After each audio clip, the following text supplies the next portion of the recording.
I never imagined I'd be kicked out of my childhood home, especially not by my stepfather. But that's exactly what happened last week, and I'm still reeling from the shock and hurt of it all. To understand how I got here, I need to go back a bit.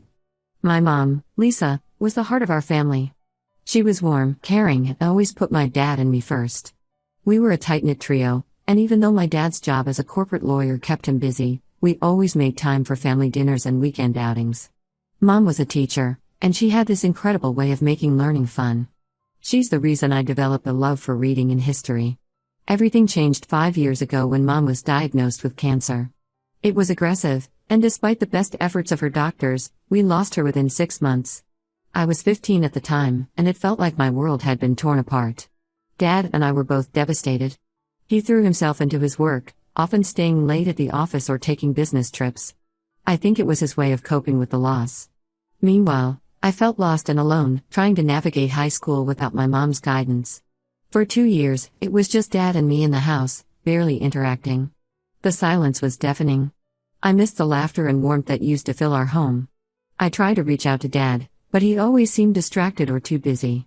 I started spending more time at my best friend Lily's house, finding comfort in her family's bustling household. Then, about 3 years ago, Dad met Sarah at work function. She was a legal secretary at a partner firm, and apparently, they hit it off immediately. Within 6 months, they were married. It all happened so fast that I barely had time to process it. Suddenly, I had a stepmother and a stepbrother, Jake, who was 2 years younger than me. At first, I tried to make the best of the situation. Sarah seemed nice enough, always asking about my day and trying to include me in family activities. Jake was a bit of a challenge. He was moody and seemed resentful of having to share his mom's attention. But I made an effort to be friendly, remembering how hard it was to lose a parent. My stepdad, Mark, was a different story. He worked in IT and was always talking about the latest tech gadgets. At first, he tried to bond with me over computers, but when he realized I was more interested in books and history, he seemed to lose interest. Instead, he focused all his attention on Jake, who shared his passion for technology and gaming. As time went on, I noticed a shift in the household dynamics. Mark started buying Jake expensive gaming equipment, high-end computers, the latest consoles, VR headsets. He'd take Jake to gaming conventions and tech expos, while I was left at home. I tried not to let it bother me, thinking it was just their way of bonding. But it hurt to see how easily I was being sidelined in my own home. Dad, meanwhile, seemed to retreat even further into his work. He was home less and less, always citing important cases or client meetings. When he was home, he'd spend most of his time in his office, leaving me to navigate this new family dynamic on my own. I couldn't help but feel like I was losing both my parents all over again. Things came to a head last week. I was in my room, studying for a history test, when Jake barged in without knocking. He started going on about how my room would be perfect for his new gaming setup. Apparently, he wanted to start streaming his gameplay, and my room had the best lighting and space for it. I thought he was joking at first. This was my room, after all. The room where Mom used to read me bedtime stories, where we'd have our late-night talks about school and friends. The walls were still covered with photos of us together, and her old quilt still lay on my bed. This room was my sanctuary, the one place in the house where I still felt close to her. But then Mark came in, and I realized this wasn't a joke. He started talking about how Jake needed a proper setup for his future career in gaming and streaming. He said that since I was going to college soon, even though that's still a year away, I should be willing to give up my room. He even suggested I could move into the small guest room in the basement. I was shocked. I tried to argue, to explain how important this room was to me, but Mark wouldn't listen. He accused me of being selfish and not supporting Jake's dreams. He said I should be happy to make sacrifices for my new family. But how could I when it felt like they were erasing the last traces of my old one? The argument got heated. I yelled, Mark yelled back, and Jake just stood there with a smug look on his face. Sarah tried to intervene, but she seemed more concerned with calming Mark down than standing up for me. And Dad? He was away on another business trip, completely unaware of what was happening. That night, I couldn't sleep. I lay in my bed, looking at the photos on my wall, feeling like I was being pushed out of my own life. The next morning, I made a decision. I packed a bag with some clothes and my most important possessions, photo albums, my mom's old necklace, the journal she gave me before she died. Then I walked out, ignoring Mark's shouts and Sarah's pleas to come back and talk things out. I ended up at Lily's house, tears streaming down my face as I told her everything that had happened. Her parents were horrified when they heard the story. They insisted I stay with them for as long as I needed. For the first time in days, I felt like I could breathe. It's been a week now, and I'm still trying to process everything. I've been staying in Lily's spare room, trying to focus on schoolwork and figure out what to do next. I've tried calling my dad, but he hasn't picked up. I don't know if Mark has told him what happened or if he's just too busy to notice I'm gone. Yesterday, I finally worked up the courage to call my Aunt Rachel, my mom's sister. We haven't been close since Mom died. I think it was too painful for both of us. But I remembered how she always told me to reach out if I ever needed help. When I told her what happened, she was furious. Without hesitation, she offered to let me come stay with her. She lives in a nearby city, about an hour away. It would mean changing schools for my senior year, but at this point, I'm willing to do anything to get out of this situation. Rachel is coming to pick me up tomorrow. I'm going to go back to the house one last time to get the rest of my things. I'm dreading it, but I know I need to do it. I can't leave behind the photos and mementos of my mom. They're all I have left of her now. I keep wondering if I'm making the right decision. Am I overreacting? Should I have tried harder to make things work with Mark and Jake? But then I remember how it felt to be constantly sidelined in my own home, to have my feelings and my history dismissed so easily.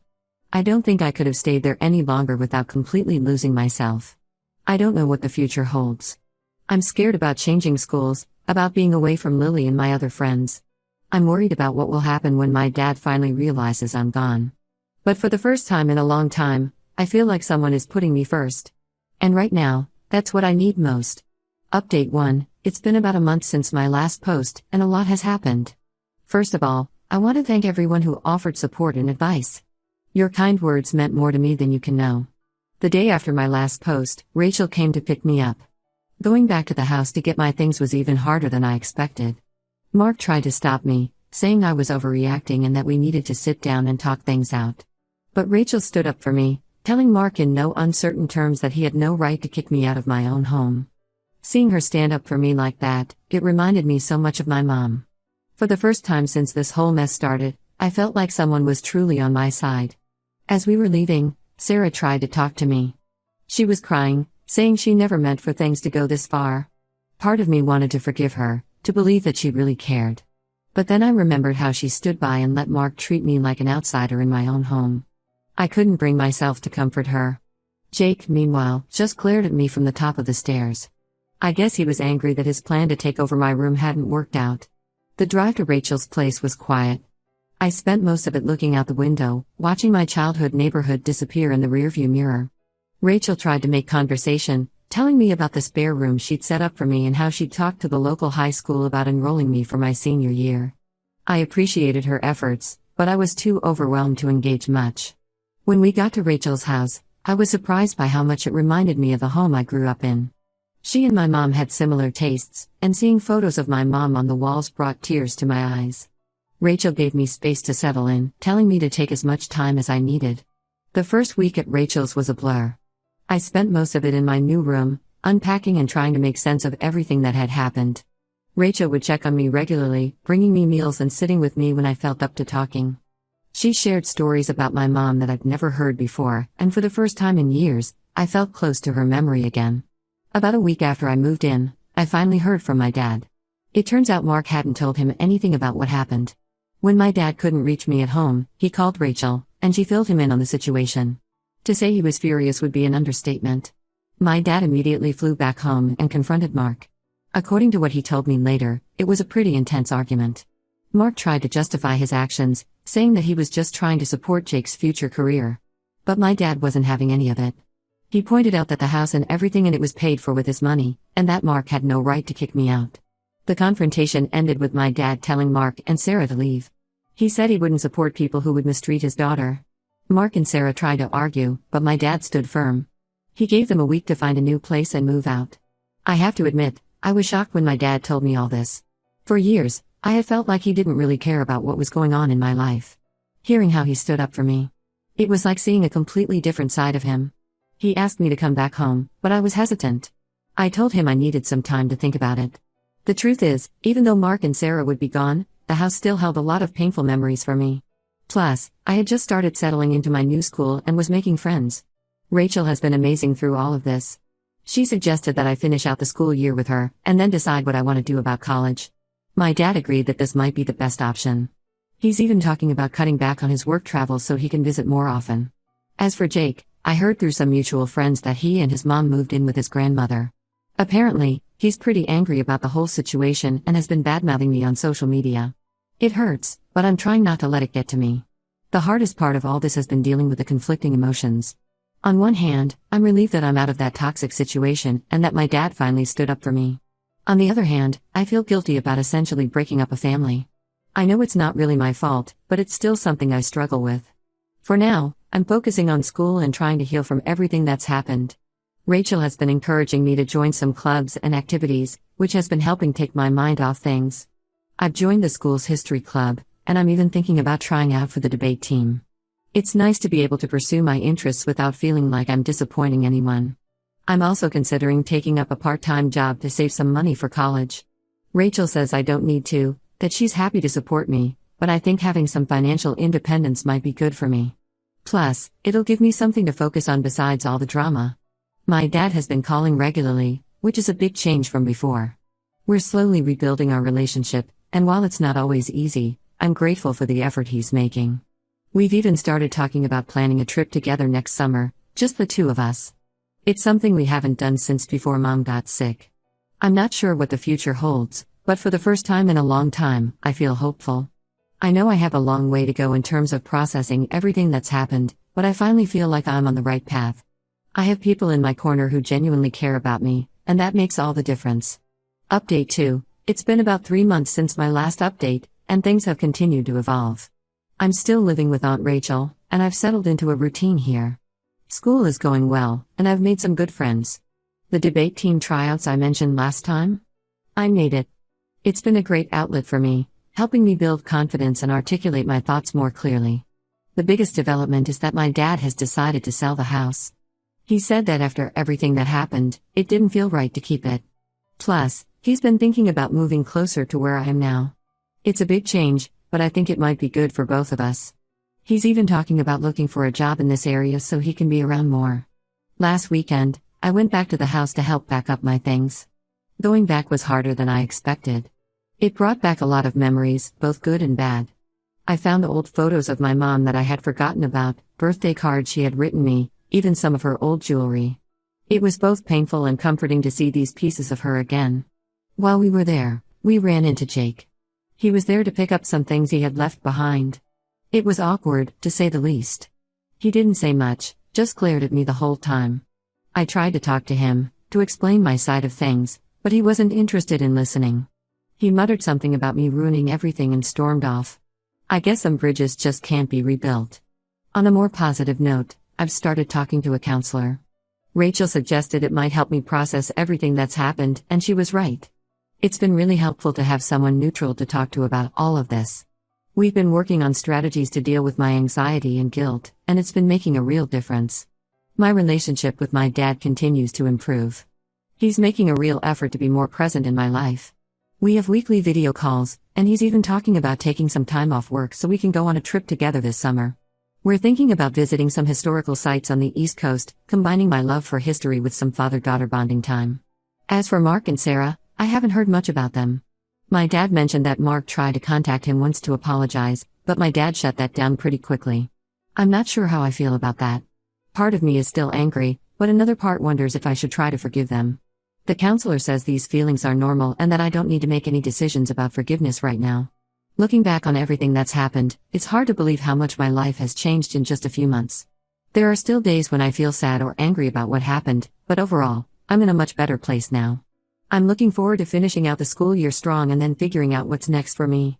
I'm still not sure if I'll move back in with my dad when he relocates, or if I'll go straight to college from here. But for the first time in a long time, I feel like I have options. I'm not just reacting to what others want from me, I'm actively shaping my own future. And that feels pretty good. Update 3. It's been about 6 months since my last update, and I've got some big news to share. I graduated high school. The ceremony was last weekend, and it was a day filled with emotions. As I stood there in my cap and gown, I couldn't help but think about how different things were from what I'd imagined a year ago. Rachel and my dad were both there for the ceremony. Seeing them sitting together, cheering me on, was an incredible feeling. My dad even got a bit teary-eyed, which is something I never thought I'd see. After the ceremony, we had a small celebration at Rachel's house. Some of my new friends came over, and for the first time in a long time, I felt like I was surrounded by people who truly cared about me. During the party, my dad pulled me aside to talk. He told me how proud he was of me, not just for graduating, but for how I'd handled everything over the past year. Then he surprised me with some news of his own. Remember how I mentioned he was thinking about moving closer? Well, he's done more than just think about it. He's actually bought a house in the same city where Rachel lives. He said he realized how much he'd missed out on in my life, and he wanted to be closer as I start this new chapter. I was stunned. Part of me was thrilled at the idea of having my dad nearby, but another part was worried. What if things went back to how they were before, with him being distant and uninvolved? When I expressed these concerns, he assured me that things would be different this time. He's even talking about cutting back on his work travel to spend more time at home. As for me, I've decided to attend the local university. It's got a great program in history, which I'm planning to major in. This way, I can stay close to both Rachel and my dad. I'll be living on campus, which I think will be a good balance. I'll have my independence, but I'll also have my support system nearby if I need them. In other news, I recently ran into Sarah at a local coffee shop. It was awkward at first, but we ended up talking for a while. She apologized for everything that happened and explained that she and Mark had separated. She said the whole incident had made her realize how she'd allowed Mark to mistreat me, and she felt terrible about it. While I'm not ready to forgive and forget, it was a conversation that gave me some closure. I haven't heard anything from Mark or Jake, and honestly, I'm okay with that. The counselor has helped me realize that I don't need their approval or forgiveness to move on with my life. I'm focusing on the relationships that are positive and supportive. As I pack up my things to move into my dorm room, I can't help but reflect on how much has changed in a year. Last summer, I felt lost and alone, like I didn't belong anywhere. Now, I feel like I have a real support system and a future to look forward to. There are still challenges ahead, of course. Starting college is a big step, and I'm nervous about making new friends and keeping up with the workload. But I'm also excited about the opportunities ahead.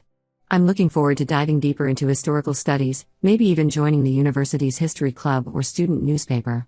My relationship with Rachel has grown stronger over the past year. She's been more than just a place to stay, she's become a true mentor and friend. We've talked about her staying involved in my life even with my dad moving closer, and I'm grateful for that. She's helped me connect with my mom's memory in ways I never expected. As for my dad, we're still working on our relationship. It's not perfect, but it's better than it's been in years. We're planning to have weekly dinners once he's settled in his new place, and he's even talking about taking a history class at the local community college so we can have more to talk about. To everyone who's followed my story and offered support along the way, thank you. Your kind words and advice have meant more than you know. As I start this new chapter of my life, I feel cautiously optimistic. I know there will be challenges ahead, but I also know that I'm stronger than I was a year ago. I've learned the importance of standing up for myself and surrounding myself with people who truly care about me.